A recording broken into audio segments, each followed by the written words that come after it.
এই শনিবার আমাদের বাড়িতে ছিল একটা ছোট্ট হাউস ওয়ার্মিং পার্টি, সব বন্ধুরা মিলে। আর আমার নতুন ঘর খুব সুন্দর করে মনের মতো করে সাজিয়েছিলাম আমি, আর ছাদেও একটা বসার ব্যবস্থা ছিল। তো চলো এবার নিচে যাই, দেখাই আজকে মেনুতে কি কি আছে। প্রায় সকাল থেকেই রান্না বান্নার তোড়জোড় এখানে শুরু হয়ে গেছে। আর দেখতেই পাচ্ছ ননভেজে ছিল চিকেন কষা, যেটা এখন রান্না হচ্ছে। আর রান্না হওয়ার পর জিনিসটা কিন্তু এরকম লাগছিল দেখতে।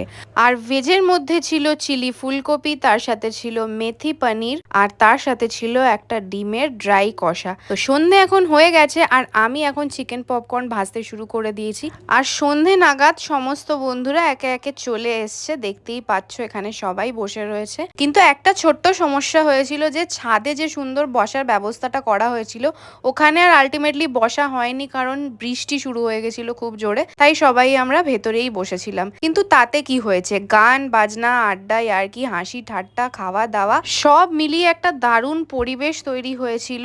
আর বৃষ্টিটা হয়ে কিন্তু ওয়েদারটা খুব ভালো হয়ে গেছিল। তো তারপর যত রাত বাড়তে থাকে আমরা আস্তে আস্তে সবাই মিলে ডিনার করে নিই। আর তারপর আমরা প্রচুর ছবি তুলেছিলাম, প্রচুর ভিডিও করেছিলাম। আজকের সন্ধেটা কিন্তু দারুণ আনন্দে কেটেছিল সবার সাথে। আর এবার সবার বাড়ি যাওয়ার পালা, তাই সবাইকে আমি সি অফ করে দিলাম।